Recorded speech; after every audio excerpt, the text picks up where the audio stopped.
Good evening.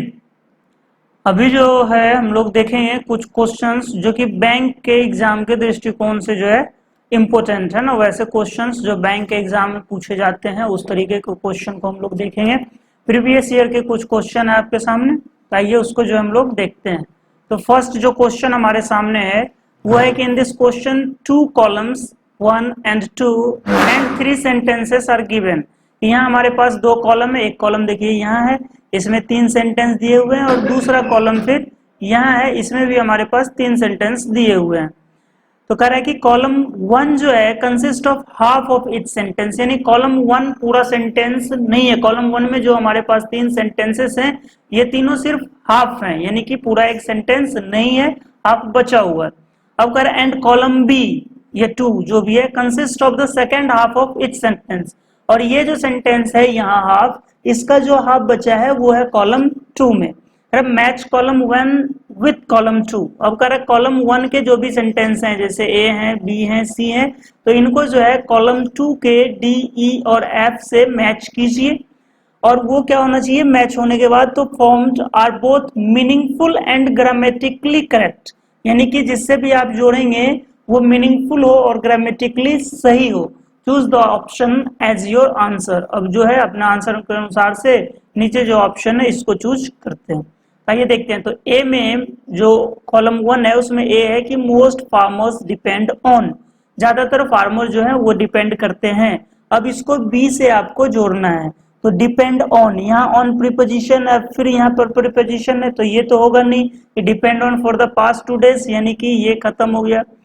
Depend on rather than waiting, तो rather than जो है तुलना के लिए यूज होता है, तो रेदर देन से पहले भी कोई चीज होना चाहिए तुलना के लिए, तभी जो है आप आगे तुलना करेंगे। तो यहाँ तो तुलना के लिए कुछ है नहीं, तो ये खत्म। तो बच गया most farmers depend on urban markets, के ज्यादातर जो फार्मर हैं वो अर्बन मार्केट पे डिपेंड होते हैं टू सिक्योर देयर लिवलीहुड्स, अपनी आजीविका के लिए जो है वो अर्बन मार्केट पर, चूंकि गांव में उतना सामान बिकता नहीं है तो वो अर्बन मार्केट पर डिपेंड करते हैं। तो यानी कि हमारा एक सीक्वेंस बन गया ए और एफ का। तो अब देखना है कि आपके पास ऑप्शन में ए और एफ कहाँ है, तो यहाँ तो है नहीं, यहाँ भी हमारे पास नहीं है, यहाँ है, यहाँ भी नहीं है और आगे भी नहीं है। तो अब चूंकि हमारे पास एक ही ऑप्शन में ए और एफ आया, तो हम लोग यहाँ से भी इसको करेक्ट आंसर चूज कर सकते हैं।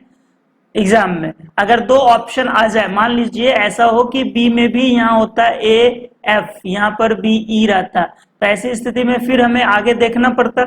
इसलिए चलिए हम लोग और जो इसमें मिल सकता है उसको मिलाकर देख लेते हैं कि और कौन कौन सा मिलेगा। तो आगे कह रहा है कि it is important to plan recruitment in advance, कह रहा है कि ये जरूरी है, इंपॉर्टेंट है कि आप जो रिक्रूट करेंगे वो एडवांस में प्लान कर लें। तब आपका एफ नंबर तो फिक्स हो गया कि वो ए के साथ जाएगा, तो बच गया आपके पास डी और ई।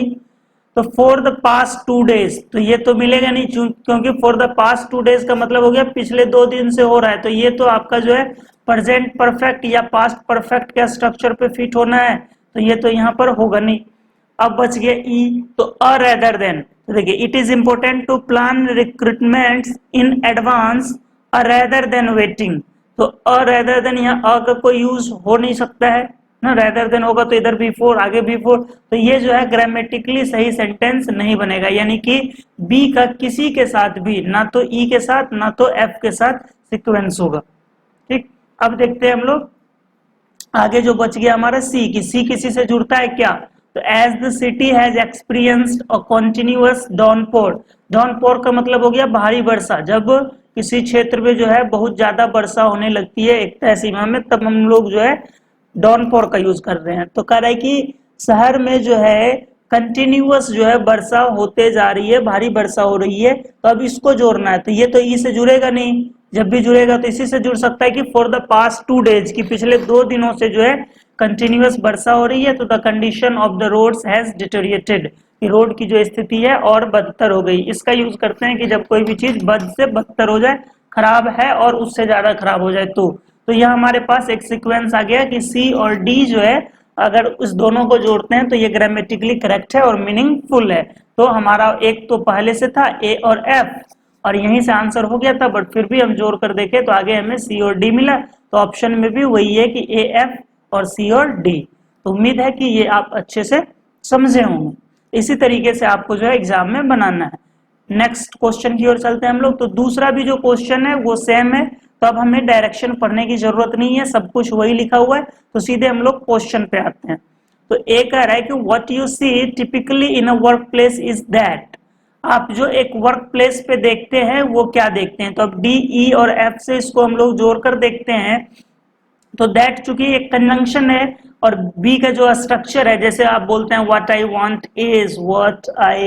वांट इज दैट, तो फिर आगे जब आप लगाएंगे तो आगे आप पूरा का पूरा एक क्लाउज लगाएंगे, पूरा का पूरा सेंटेंस यूज करेंगे, यानी कि आगे आपको सब्जेक्ट प्लस वर्ब चाहिए। यहाँ तो यहाँ तो बट से शुरू है और फिर दैट है, तो ये तो आप जोड़ नहीं सकते। यहाँ पर जो है ओनली अ फ्यूअर पीपल शोल्डर, शोल्डर जो है नाउन की तरह भी यूज होता है, वर्ब की तरह भी यूज होता है, मोस्ट रेस्पॉन्सिबिलिटीज। तो यहाँ पर हमें ये मिला और ये कह रहा है ऐप में कि फॉर द इमेज, तो ये तो प्रीपोजिशन है, तो ये आप जोड़ नहीं सकते। तो आपके पास एक सीक्वेंस बनता है ई का। बट ई में ध्यान देंगे कि यहाँ जो यूज हो रहा है वर्ड वो है ओनली अ फ्यूअर पीपल, ओनली अ फ्यूअर पीपल, जबकि ओनली अ फ्यूअर कभी यूज ही नहीं होता है। हाँ, अलग से हम सिर्फ फ्यूअर का यूज करते हैं, वो जब हमें कंपैरिजन करना होता है तब। यहाँ तो कोई कंपैरिजन है ही नहीं, तो जब भी यूज होता है तो क्या यूज होता है ओनली अ फ्यू पीपल या ओनली अ फ्यू बुक्स। जब भी यूज होगा तो only a few, only a fewer नहीं होता है। फ्यूअर सिर्फ आप तुलना करने में करेंगे, तो यहाँ तुलना है नहीं, कंपैरिजन है नहीं, तो आप यूज करते हैं ओनली अ फ्यू। तो ये चूंकि ग्रामेटिकली सही नहीं है तो ये नंबर किसी के साथ जुड़ ही नहीं सकता, यानी कि हम ए के साथ ई जोड़ते लेकिन तब जब यहाँ पर फ्यू होता, तो यानी कि ए और ई का सीक्वेंस नहीं बना अब उसके वजह से। हम लोग आगे देखते हैं कि कोई दूसरा सीक्वेंस बन सकता है क्या। तो अब हम लोग बी का सीक्वेंस बनाते हैं। अब बी का भी जब बनाएंगे तो ई के साथ जोड़ने की जरूरत नहीं है, क्योंकि ई अब किसी के साथ नहीं जुड़ सकता, क्योंकि यहाँ पर यह गलत लिखा हुआ है। उसी तरीके से अगर थोड़ा सा ध्यान दें तो देखिए यहाँ भी आपको मिल जाएगा कि for the image and valued of a celebrity. तो अब देखिए यहाँ पर हम एंड से जोड़ रहे हैं द इमेज को और वैल्यूड को। तो इमेज जो है नाउन हो गया, इमेज हमारा नाउन हो गया, और एंड के साथ जब आप जोड़ेंगे तो आगे भी यहाँ पर हमें नाउन चाहिए, जबकि वैल्यूड नाउन हो ही नहीं सकता, ईडी लगा हुआ वर्ड है, तो ये तो एडजेक्टिव हो जाएगा। यहाँ वैल्यू होता तब ये नाउन होता, वैल्यूड तो कभी होगा नहीं नाउन, तो यानी ये भी नहीं जुटेगा। ये भी यहाँ पर क्या है, ग्रामेटिकली गलत है, क्योंकि यहाँ नाउन ने एडजेक्टिव यूज कर दिया। तो हमें एफ को भी किसी के साथ जोड़ने की जरूरत नहीं है, ई को भी जोड़ने की जरूरत नहीं है। अब बच गया सिर्फ हमारा कौन, डी। तो हम डी को जो है सी से जोड़ के देख ले और डी को बी से जोड़ के देख ले, जिसके साथ भी जुड़ जाए वो हमारा ऑप्शन हो जाएगा। और देखिए अब एक ही जुड़ रहा है, तो सी डी या तो बी डी। तो देखिए बी डी सिर्फ हमारे पास ऑप्शन में है, बट सी डी कहीं भी ऑप्शन नहीं है। अगर यहाँ सी डी है तो बाकी और भी है, तो और जो है ई और एफ तो किसी से जुड़ेगा ही नहीं, तो फिर ये ऑप्शन संभव ही नहीं है। और यहाँ भी सी डी है तो ए एफ है, तो यानी कि आसानी से हम ऑप्शन से भी बना सकते हैं कि ए नंबर हमारा ऑप्शन हो जाएगा कि बी और डी का ही सीक्वेंस बनेगा। और देख लेते हैं कि you may be well equipped to go for an excursion. Excursion का मतलब हो गया पिकनिक, कि आप पिकनिक पे जाने के लिए पूरे अच्छे तरीके से तैयार हो सकते हैं, वेल इक्विप्ड हो सकते हैं। But that doesn't safeguard from all possible hurdles in your journey. लेकिन इसका ये मतलब नहीं हुआ कि आपके जर्नी में आने वाले जो भी हर्डल्स हैं आप उससे सुरक्षित हो जाएंगे, उसका सामना यू हैव टू डू, आपको करना होगा। यानी कि बी डी का सही में एक सीक्वेंस बन रहा है।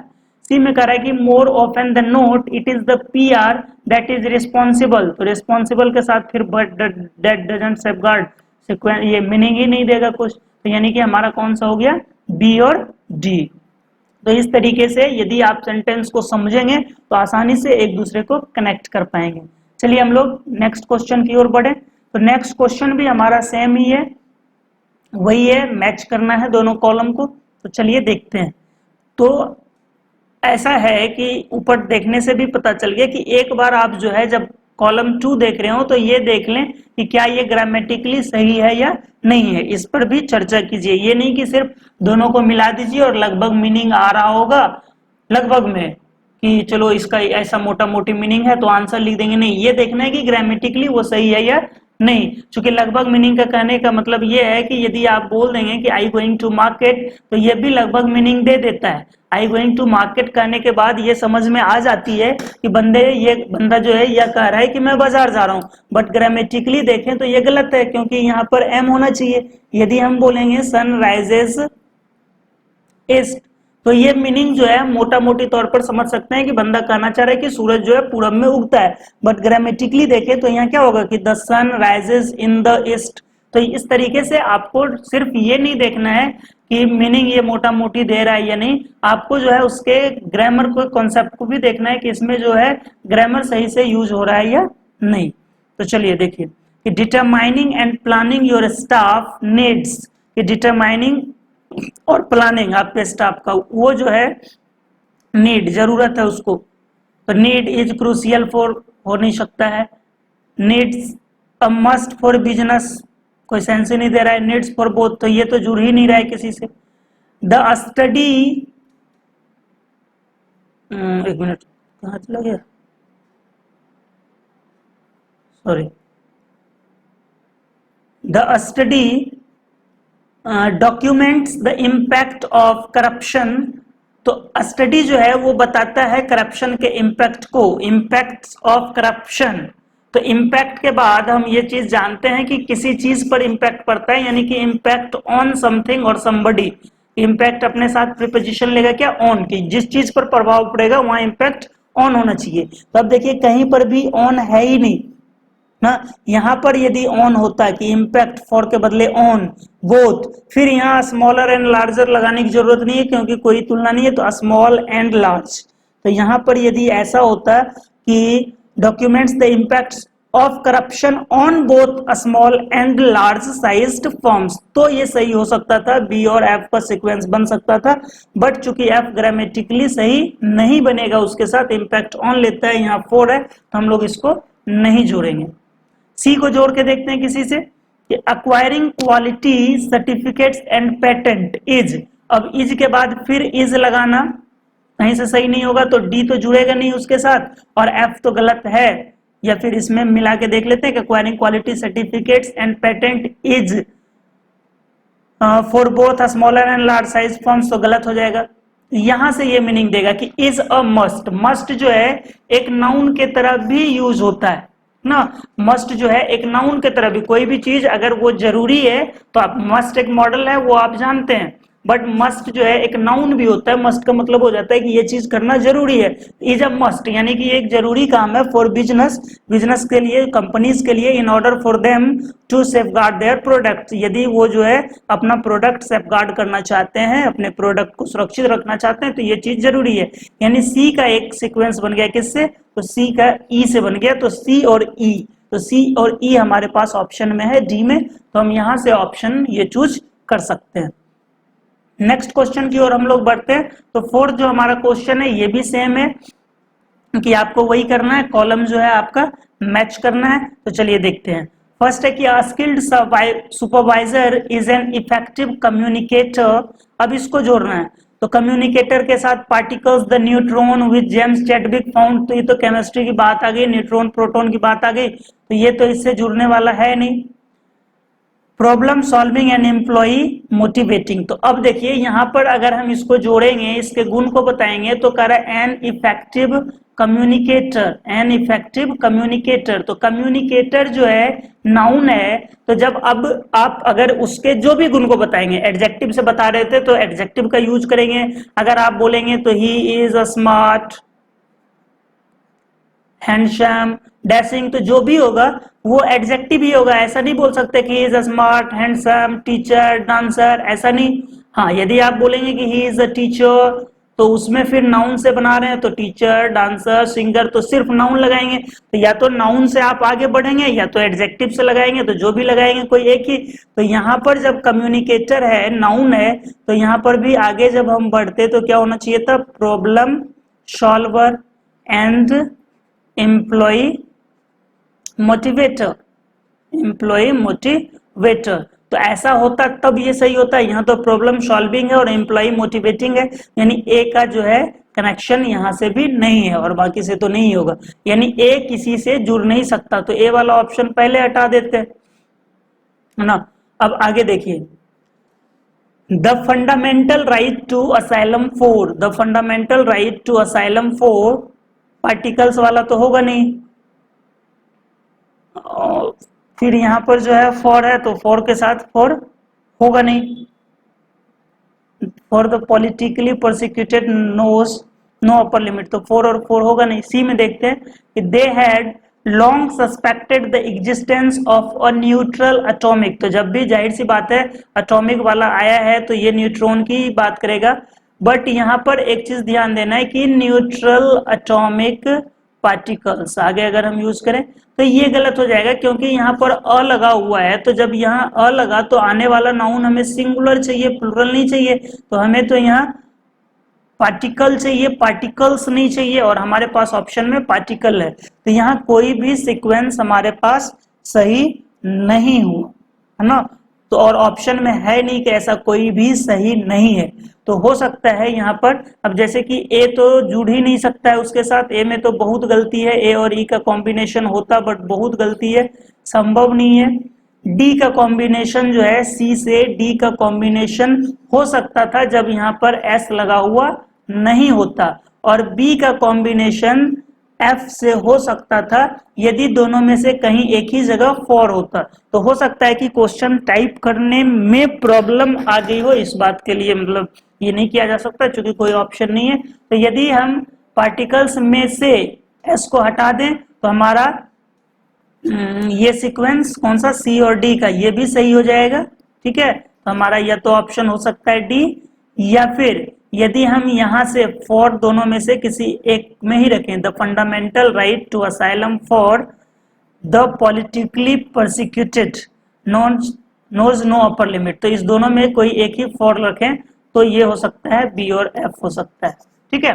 तो चलिए अब हम लोग नेक्स्ट क्वेश्चन की ओर बढ़ते हैं। अब हमारे पास जो है वो नया क्वेश्चन आ गया, क्योंकि इसमें देखिए कॉलम वो ए और बी कहीं ऐसा नहीं है, कॉलम 1 और 2, तो ये क्या है, तो इसका देख लेते हैं डायरेक्शन हम लोग कि the given sentences when properly sequenced form a coherent paragraph, यानी कि ये सेंटेंस अरेंजमेंट आ गया कि आपके पास फर्स्ट सेंटेंस दिया हुआ है, एक नंबर जो लिखा है मतलब ये है कि ये यहीं फिक्स होगा, और आपके पास ए बी सी और डी है जिसके की ऑर्डर को आपको बदलना है, तो आप इससे पहले भी सेंटेंस अरेंजमेंट उम्मीद है कि बनाए ही होंगे ना। तो आइए हम लोग देखते हैं।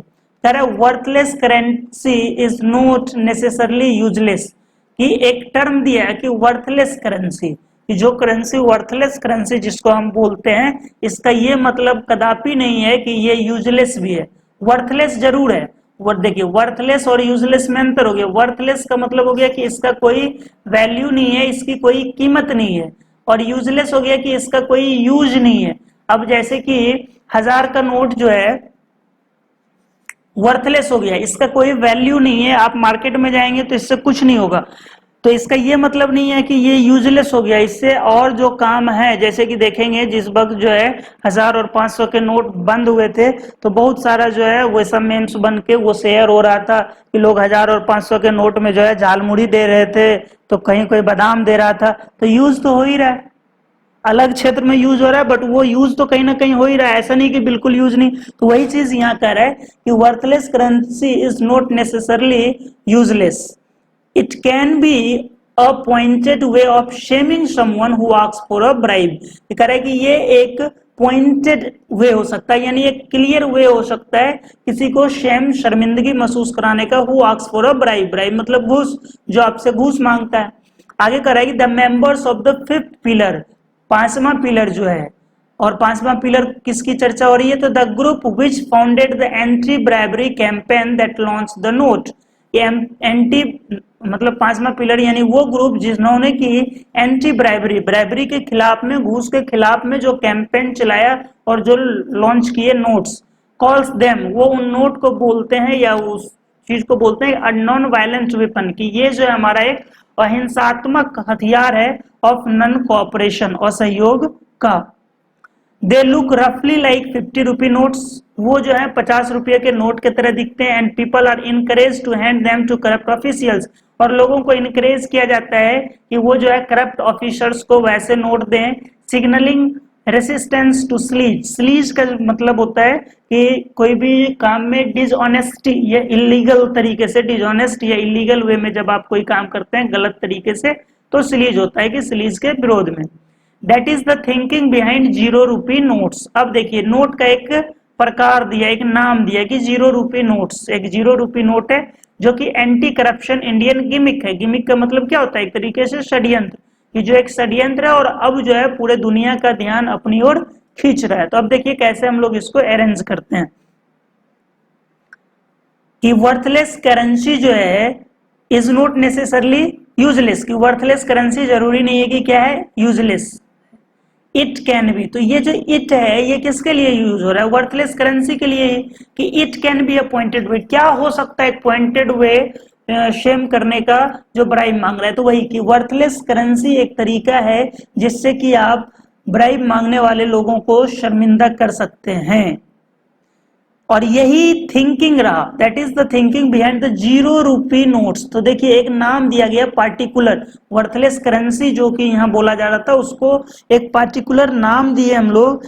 कौन सा नाम दिए? 0 रुपी नोट्स। और इसी के लिए आगे यहाँ पर देखिए यूज हो रहा है कि 0 रुपी नोट्स कैसे दिखते हैं, तो दे लुक रफली लाइक 50 रुपी नोट्स, कि ये जो है 50 रुपये के नोट की तरह दिखते हैं और लोगों को इनकरेज किया जाता है कि आप इसको ज्यादा से ज्यादा जो है दीजिए। और ये जो है इसको जो जिन लोगों ने बनाया इस 0 रुपी नोट को, वो इनको जो है एक नॉन वायलेंट वेपन की तरह मानते हैं। यानी कि इस तरीके से हमारा सेंटेंस जो है अरेंज हो गया है कि हम लोग पहले ए को लिखेंगे कि it can be a pointed way of seeming someone who asks for bribe, और ए के बाद हो जाएगा डी, डी में उसको एक पार्टिकुलर नाम दिया गया और फिर उस नोट्स की चर्चा आगे सी में की गई और लास्ट हो जाएगा बी, यानी कि एडीसीबी। तो ऑप्शन देख लेते हैं, एडीसीबी, ये नहीं यहाँ है, तो एडीसीबी। तो हमारा कौन सा? बी नंबर जो ऑप्शन है वो हो गया हमारा आंसर। चलिए हम लोग नेक्स्ट क्वेश्चन की ओर चलते हैं। तो नेक्स्ट क्वेश्चन भी जो हमारा है वो हमारा सेंटेंस अरेंजमेंट ही है। तो आइए हम लोग देखते हैं। फर्स्ट हमारा फिक्स है, आगे हम लोग को चेंज करना है। Besides the loss of life, infrastructure destruction is by far the most obvious type of damage that comes to mind when we think about natural disasters। ये अगर हम नेचुरल डिजास्टर्स के बारे में सोचते हैं तो लॉस ऑफ लाइफ के अलावा जिंदगी तो जाती ही है, इंफ्रास्ट्रक्चर डिस्ट्रक्शन भी, जैसे कि अभी ही आया कोरोना आया, तो इसमें क्या है, जिंदगी तो जा ही रही है। एक इंफ्रास्ट्रक्चर जो है, एक जो लोग काम कर रहे थे वो सब चीजें भी कहीं ना कहीं प्रभावित हुई, चीजें बंद है, फैक्ट्रियां बंद है। अब वो मशीन जिसको रोज जो है ऑयल की जरूरत थी, रोज ग्रीस लगाना था, तो वो सब चीजें बंद है। कोचिंग सेंटर ही है तो जो भी सामान वहाँ होता होगा वो ऐसे ही पड़ा हुआ होगा, क्या हो रहा होगा नहीं हो रहा होगा। बच्चे रूम छोड़कर अपने वापस गांव गए हैं, वहाँ क्या चूहा आया होगा, क्या आया होगा, तो वो सब तो नुकसान होता ही है। रिटर्स रिपोर्टेड, ये एक ब्रिटिश कंपनी है जो कि पूरे दुनिया से जर्नलिस्ट को हायर करती है और ये न्यूज जो है सेल करती है न्यूज़पेपर को, ठीक ना।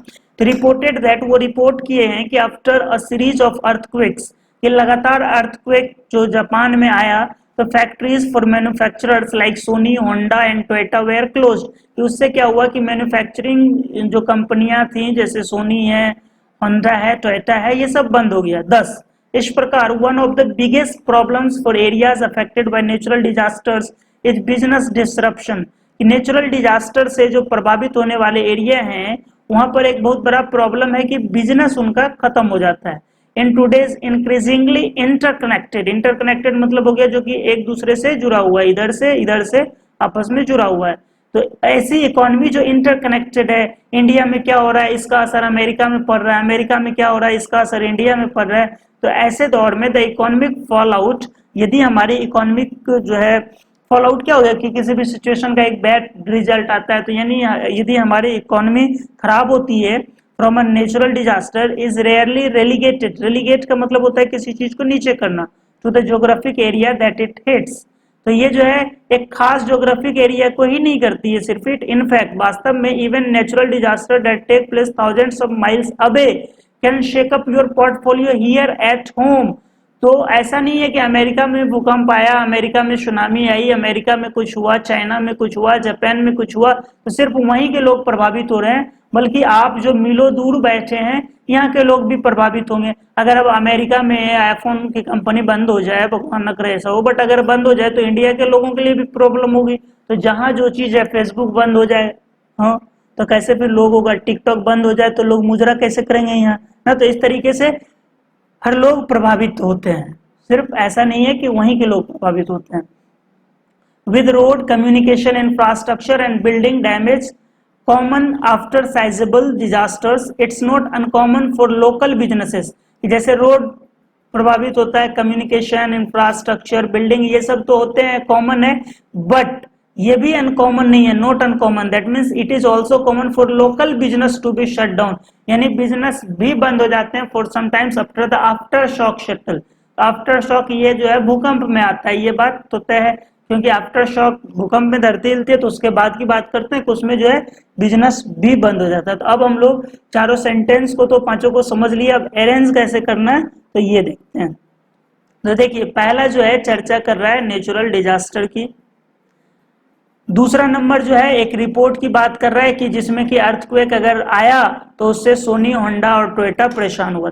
बी में जो है बिजनेस डिसरप्शन की बात है कि बिजनेस प्रभावित होता है इससे, और सी में ओवरऑल दुनिया की बात है कि सिर्फ किसी एक क्षेत्र, जैसे यहाँ जापान आया कि जापान में हुआ तो ऐसा हुआ। अब इसी को फिर आगे बढ़ाएंगे कि ऐसा नहीं है कि सिर्फ जापान में हुआ तो जापान प्रभावित होगा, बल्कि उससे सब प्रभावित हो सकता है, सब देश पे असर पड़ेगा, यानी कि ए का जो है सी से कॉम्बिनेशन हो जाएगा, है ना, कि जापान और उसके बाद की सब प्रभावित होंगे। और बी और डी में देख लेते हैं, तो बी और डी में क्या है कि 10 लगा हुआ है बी में, तो इस प्रकार तो ये तो रिजल्ट को बता रहा है, तो रिजल्ट से पहले दिखाएंगे कि कैसे बिजनेस प्रभावित हो रहा है। तो यहाँ डी में है तो विथ रोड प्रभावित हो रहा है, कम्युनिकेशन इंफ्रास्ट्रक्चर ये तो हो ही रहा है, और it is not uncommon for the local businesses to be shut down, यानी कि लोकल बिजनेस भी शट डाउन हो जा रहे हैं अर्थक्वेक से। इसका मतलब है कि जिस एरिया में नेचुरल डिजास्टर आते हैं वहां बिजनेस प्रभावित होता है, यानी कि डी पहले हो जाएगा और बी बाद में। तो डी और बी हो गया और ए और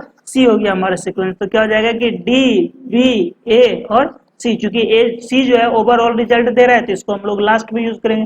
तो देख लेते हैं कि डी, बी, ए, सी कहीं सीक्वेंस है, तो देखिए 4 नंबर डी नंबर जो ऑप्शन है दैट इज डी, बी, ए, सी, तो हमारा यही जो है क्या हो जाएगा, आंसर हो जाएगा। चलिए नेक्स्ट क्वेश्चन की ओर आगे बढ़ते हैं। तो 7 नंबर जो क्वेश्चन है वो भी सेंटेंस अरेंजमेंट ही है कि one of the traditional arguments for a free market economy is that it provides businesses with a tangible incentive to offer goods and services that people want. ये one of the traditional argument की जो एक traditional argument है for a free market economy, free market economy के लिए is that वो ये कि it provides businesses with a tangible incentive, यानी कि टेंजिबल वैसी चीजें जो चीज दिखती है आपको, एक ऐसा इंसेंटिव जो कि टेंजिबल है, दिखता है, to offer goods and service that people want, कि पीपल को, लोगों को जो सुविधाएं चाहिए, जो गुड्स एंड सर्विस चाहिए वो हम लोग दे पाते हैं। यानी कि यहाँ पर जो है फ्री मार्केट इकोनॉमी का पॉजिटिव पॉइंट दिखा रहा है कि फ्री मार्केट इकोनॉमी में एक फायदा ये है, सच अ सिस्टम, इस प्रकार का एक सिस्टम दे से necessarily creates clear winners and losers. तो देखिए यहाँ दे से, दे जो है थर्ड पर्सन के लिए यूज होता है, तो ये हो सकता है कि यहाँ पर इसके बदले कोई नाउन हो सकता है कि कभी कभी नहीं भी हो, बट सच अ सिस्टम, एक सिस्टम की चर्चा होगी। That is firms that successfully respond to the needs of the consumer gets rewarded with the higher profits. अब जो है क्या है कि फॉर्म जो सक्सेसफुली रिस्पॉन्ड करते हैं कंज्यूमर के नीड्स के प्रति, वो उनको रिवार्ड किया जाता है, हायर प्रॉफिट्स उनको मिलता है। अब देखिए एक में जो बातें थी वो बी से मिल रही है कि एक में हम बात कर रहे थे जो टेंजिबल इंसेंटिव की, उसको जो सेंटेंस है हमारा बी नंबर वो मजबूत कर दे रहा है, ये बताकर कि जो लोग जो कंज्यूमर के नीड को पूरा करते हैं उनको हायर प्रॉफिट मिलता है। तो यहाँ पर हमारा फर्स्ट जो है बी हो जाना चाहिए। आगे देखते हैं क्या है, this is because the means of production are in private hands and those who own them not only accumulate a disproportionate share of wealth. कर रहा है कि ऐसा इसलिए है कि जो मीन्स है प्रोडक्शन के जो साधन है वो प्राइवेट हैंड में होते हैं, और वे लोग जो धन एक्यूमुलेट करते हैं उसका ना सिर्फ डिस्प्रोपोर्शनेट शेयर, यानी कि सही ढंग से शेयर नहीं होता है, बंटवारा नहीं होता है, बट हैव द पावर, साथ ही साथ उनको पावर भी होता है ज्यादा, to suppress the rights of those they employ. तो वो क्या करते हैं कि अपने जो एम्प्लॉय हैं उनको भी सप्रेस करते हैं, यानी कि ये निगेटिव बातें यहाँ पर है। नेवरदिलेस, नेवरदिलेस हाउएवर का मीनिंग देता है नॉनदिलेस, नेवरदिलेस, यानी ये भी जो है निगेटिव को दिखाएगा या पॉजिटिव को दिखाएगा, ऊपर के तुलना में कंट्रास्ट को बताएगा कि यदि पहले पॉजिटिव चर्चा है तो निगेटिविटी और निगेटिव है तो पॉजिटिविटी। तो ऊपर जो चर्चा थी वो तो पॉजिटिव था कि इस मार्केट का एक फायदा है कि लोगों को इंसेंटिव मिलता है, जो कस्टमर के नीड को पूरा करता है उसको हायर प्रॉफिट मिलता है, तो ये पॉजिटिव पॉइंट हो गया। तब इसके बाद हम लोग यहीं से आगे करेंगे, नेवरदिलेस इस कंट्रास्ट को बताएगा कि हालांकि जो है some economist and philosophers, political philosophers have contended that capitalist model is inherently flawed। flawed का मतलब जिसमें कि त्रुटि है ना, फ्लॉलेस होता है तो त्रुटि नहीं होती है, तो इसमें त्रुटि है। तो वो बताते हैं कि ये जो सिस्टम है, ये जो मॉडल है, ये त्रुटिपूर्ण ही है। और तो ये जो है बी के बाद डी, चूंकि बी में पॉजिटिव आया, अब कॉन्ट्रास्ट यहां से शुरू होगा डी से, तो बी के बाद जो है हमारा डी जुड़ जाएगा ना, बी के बाद डी जुड़ जाएगा। और सच अ सिस्टम दे से, दे यहाँ इसी के लिए यूज हो रहा है, इकोनॉमिस्ट और फिलोसफर जो है, इस सच अ सिस्टम, कैसा सिस्टम, तो यही कैपिटलिस्ट सिस्टम की चर्चा यहाँ हो रही है कि such a system necessarily create clear winners and losers, कि ये सिस्टम जो है क्लियर एकदम क्रिएट करता है विनर्स और लूजर्स को। और ऐसा क्यों है, तो वो कारण सी में बताया गया कि दिस इज बिकॉज, ऐसा इसलिए है, यहाँ जो प्रोडक्शन होती है, जो फैक्ट्री है, सबके पास फैक्ट्री नहीं है, मशीन नहीं है, वो एक खास लोगों की है, और फिर उसके नीचे जो है ढेर सारे एम्प्लॉई काम करते हैं। जब पैसा आता है तो शेयर सही से नहीं होता है, ज्यादातर हिस्सा इसकी हो जाती है, जो मालिक होते हैं उसका हो जाता है, कुछ हिस्से ही इन लोगों के बीच में शेयर होता है। साथ ही साथ ये पावरफुल भी होते हैं, तो ये इसको सप्रेस भी करते हैं। यानी कि अगर देखा जाए तो कौन सा सीक्वेंस हो गया, तो फर्स्ट हमारा बी था, फिर डी, फिर ए और फिर सी, तो बी डी ए सी, तो इसका कौन सा ऑप्शन हो जाएगा, तो ए नंबर ऑप्शन जो है इसका हो जाएगा। हम लोग इसको जो है यहीं रोकते हैं, हालांकि ये सीरीज जो है कंटिन्यू रहेगा, आगे जारी रहेगा। इसके बाद के क्वेश्चंस हम लोग जो है अगले वीडियो में देखेंगे और वो अपना कंटिन्यू चलते रहेगा। Thank you very much for watching.